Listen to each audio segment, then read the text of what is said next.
Assalamualaikum warahmatullahi wabarakatuh. Waalaikumsalam warahmatullahi wabarakatuh. Alhamdulillahirabbil alamin wassalatu wassalamu ala asyrafil anbiya'i wal mursalin sayyidina Muhammadin wa ala alihi wa sahbihi ajma'in. Allahumma rabbi shrah li sadri wa yassir li amri wa hlul 'uqdatam min lisani yafqahu qawli, amma ba'du.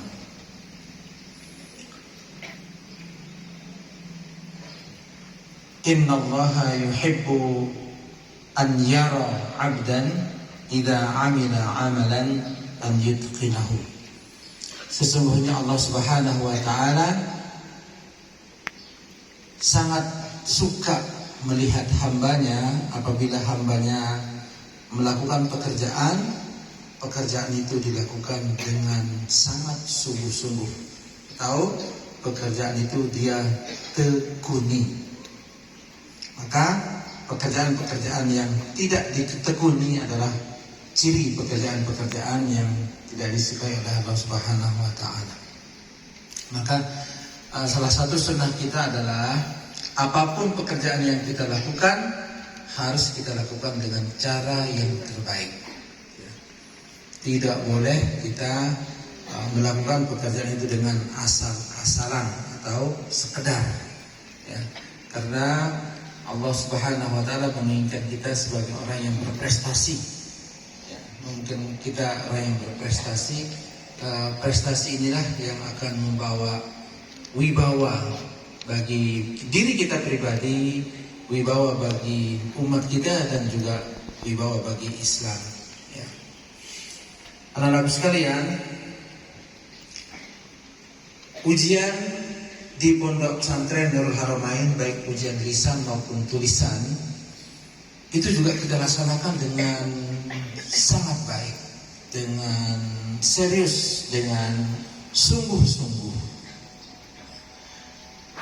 Semua persiapan insya Allah sudah dilakukan dengan sebaik mungkin, ya, mulai dari kepanitiaan, pengarahan kepada guru-guru, kemudian materi-materi ujian juga sudah kita siapkan, ya. Termasuk buku terbaru untuk materi ujian kita, itu ada namanya buku pegangan amaliyah yaumiyah santri dan santriwati. Jadi di buku itu, ya, hampir ada semua, sebagian besar materi-materi ujian lisan dan praktik yang kita lakukan di pondok kita, supaya buku ini bermanfaat setiap hari. Ya, kalau kita berhizib, ada di buku itu juga lengkap, ada hizibnya, ya. Pakai ikhtisar, tidak salah, ya. Ikhtisar hizbin Nahdlatul Watan. Kemudian ada juga wirid, ada juga doa, ya. Kemudian ayat-ayat pendek yang dihafalkan, ada 2 juz Al-Quran juga. Itu dimaksudkan supaya buku ini menjadi pegangan utama, ya. Pegangan utama artinya yang penting-penting di pondok kita itu kita kumpulkan di sana, ya, kita kumpulkan di sana. Ini untuk memudahkan kita mencari referensi untuk materi-materi ujian lisan khususnya. Anak-anakku sekalian, kalian harus tahu semua bahwa ujian lisan itu sunnah pondok. Sunnah pondok adalah sesuatu yang sudah bagus dan baik di pondok kita ini, yang harus kita jaga dan harus kita tingkatkan. Ya, ditinggalkan tidak boleh, dibuat lebih jelek tidak boleh, harus tetap dijaga dan harus ditingkatkan. Itulah yang sering kita sebut sebagai sunnah pondok. Jadi ujian lisan yang ada di pondok itu merupakan sunnah pondok yang harus kita jaga, karena ujian ini akan menguji secara langsung kemampuan anak-anak sekalian. Ujian lisan ini merupakan ujian secara langsung yang ditanyakan untuk lisan dan juga langsung praktek. Jadi judulnya adalah ujian lisan dan praktek. Karena materi-materi ujian lisan dan praktek itu tidak memungkinkan untuk dijawab secara tulisan, ya, tidak memungkinkan untuk dijawab secara tulisan. maka harus diuji secara praktek. Ya, misalnya saja dalam ujian tulisan, misalnya materi ujian lisan dipakai. Apakah kamu bisa berpidato? Misalnya ya, pilih sangat tidak bisa, sangat bisa, bisa, tidak bisa, ya kadang-kadang bisa. Nah, kalau kamu pilih sangat bisa, maka guru mengambil kesimpulan, anak ini sangat bisa berpidato. Bisa? Betul? Betul ya? Nah, jadi setelah kamu pilih saya sangat bisa berpidato, maka muncul nilai bahwa anak ini memang anak yang pintar berpidato di pondok. Kenapa kamu bisa tahu begitu? Karena dalam ujian pilihan ganda dia memilih saya bisa berpidato. Terus besok, sekarang kita uji praktik.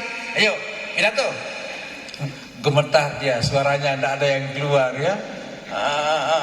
Nah, kemarin dia menjawab saya pintar pidato katanya. Nah, jadi seperti itu tidak bisa diuji dengan tulisan, harus diuji praktik dan langsung ya. Dalam ujian praktik ditulis, dalam ujian tulisan misalnya, apakah kalian bisa membaca Al-Fatihah dengan baik? Ya, katanya ya. Itu ujian tulisannya. Coba sekarang diuji prakteknya. Macam-macam. Ada yang bilang begini kalau Al-Fatihah, Siratal ladzina am'amta alaihim katanya ya. Padahal bukan am'amta, Siratal ladzina an'amta alaihim.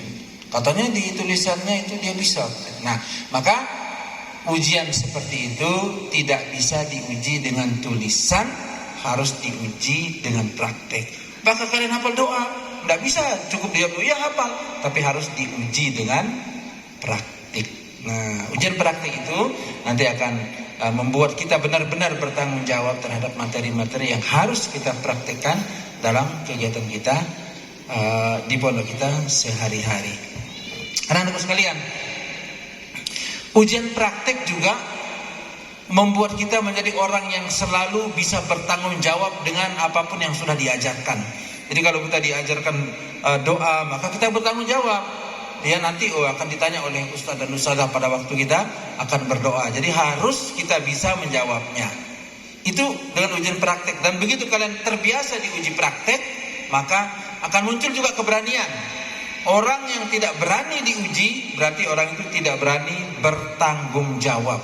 Tapi kalau orang yang terbiasa diuji, kemudian siap selalu diuji, itu adalah orang yang sangat terbuka, ya, akan sangat mungkin untuk dia meningkatkan diri. Begitu diuji praktek, dia nggak bisa, dia segera sadar. Oh, ternyata saya belum hafal doa iftitah ya. Insya Allah setelah ini saya akan berusaha untuk menghafalkan. Nah itu dia, ya. Daripada bisa iftitah, uji, nggak usah gitu-gitu, masa uji, tiap hari kita, tiap hari, ya. Tapi kalau orang yang jujur dan mau meningkatkan diri, mau diuji, oh iya, silakan uji saya. Mungkin kalau ada saya salah nanti saya akan perbaiki. Ini sikap yang bagus, ya. Jadi jangan sampai kita mengembangkan kebiasaan tidak mau, tidak berani, takut diuji dan lain sebagainya. Kalau takut diuji, ya sudah kalau begitu saya tidak uji kamu. Kita tidak tahu di mana kekurangan kita kalau kita belum mengikuti ujian. Jadi ujian ini juga untuk mendidik kita. Oh ini loh kekuranganmu, ini yang harus kamu tingkatkan. Ya, jangan sedih dengan kekurangan, tapi jadikan kekurangan itu modal untuk meningkatkan diri. Oh saya nggak bisa hafal doa seluruhnya. Jadikan dia modal. Mulai esok hari hafalkan seluruh doa dari awal sampai akhir. Nah itu pentingnya kita mengadakan ujian lisan dan praktik. Itu dalam ibadah amaliyah, termasuk dalam bahasa Inggris, ya. Tidak bisa kalian mengatakan, oh ya pronunciation saya bagus, tidak bisa. Harus diuji, harus didengar oleh gurunya, ya. Harus didengar oleh gurunya. Tajwidnya harus didengar oleh guru tajwidnya. Bagaimana membaca, menggunakan tajwid dalam bacaan-bacaan Al-Quran. Kemudian pada waktu ujian ini ya kita perlu untuk menjaga kesehatan ya. Jangan sampai ujian dengan kondisi badan yang sakit, itu juga bisa membuat kita tidak bisa menjawab dengan baik. Ya. Jadi jaga kesehatan pada waktu ujian ini, makanlah makanan yang cukup ya. Ya kalau kalau minta sesuatu kepada orang tua, ya diantaranya ya kirimkan telur, itu supaya bergizi ya makan, ya. Atau makanan-makanan yang menambah vitamin dan lain sebagainya ya. Jangan minta dikirimin masako. Ya, jaga buku-buku dan catatan kalian.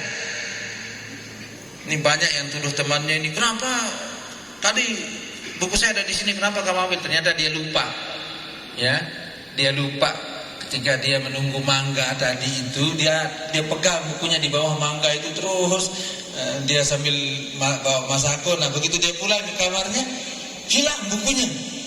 Kenapa kamu ambil buku saya? Nah ternyata bukunya itu ketinggalan di bawah pohon mangga bersama dengan masako.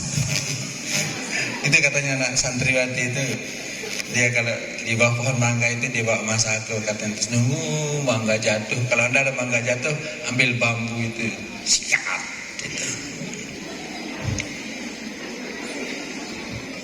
Besok hilang bukunya. Oh iya ya, ternyata oh iya buku saya ketinggalan di bawah pohon mangga ketika saya bawa masako juga nunggu mangga jatuh itu. Mangga ini yang selalu menggoda masalahnya. Jaga buku, jaga catatan ya. Yang tidak lengkap catatan-catatannya dalam bukunya itu segera lengkapi ya. Kalau tidak bisa menulis dengan cepat, fotokopi ya.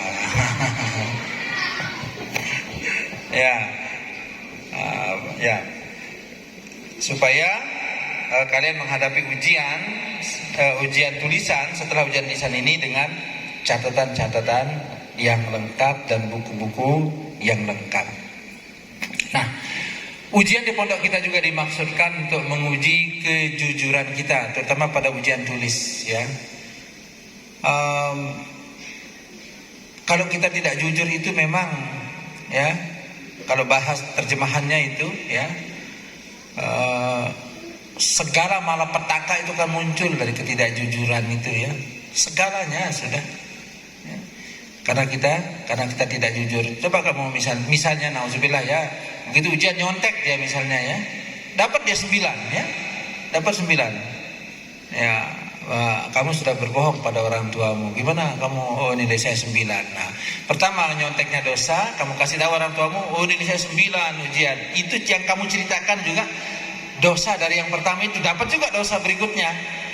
Kemudian kamu dikasih hadiah ya, dosa juga, tidak berkah hadiah itu karena kamu dapatkan dengan cara yang tidak jujur. Kemudian dicek kepintarannya, ternyata tidak pintar juga karena kamu membohongi diri dengan tidak jujur dalam segala hal ya, dalam segala hal. Makanya Ustaz dan Ustazah ini dukung anak-anak ya, hadiahi dia karena kejujurannya.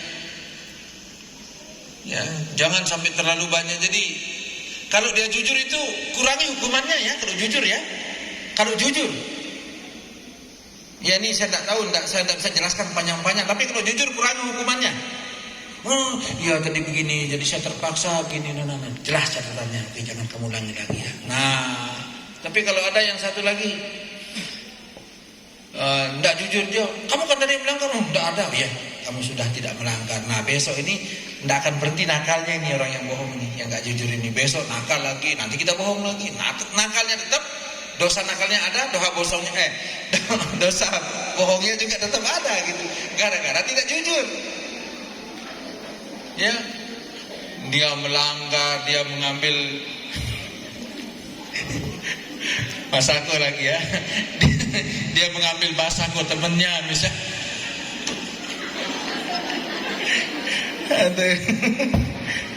Masako ini ada anak sakit perut gara-gara makan mangga yang dicampur dengan masako.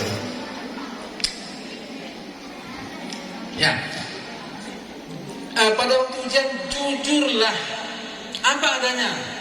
Kalau kamu jujur, Bismillahirrahmanirrahim, astagfirullahaladzim, nomor 9 saya bisa jawab, ya Allah. Nah, dia apalkan soalnya yang tidak bisa dia jawab itu. apakah ibu kota Tanah Peak? Ini dihafalkan. Ya Allah, nggak bisa saya ini dihafalkan. Begitu selesai ujian, dia ingat itu, dia nanya sama temannya ya, nanya tadi Ustaz Edri Mariatun, Ustaz apa ibu kota Tanah Peak itu? Itu hikmah ibu kotanya ya, dihafalkan. Jadi kalau kita jujur, tahu kekurangan kita akan segera belajar dari kekurangan kita. Karena kita belajar dari kekurangan kita, maka kita bisa meningkatkan kualitas diri. Ya, jaga buku catatan, jaga kesehatan, jujur dalam ujian. Ya, kemudian tentu kita harus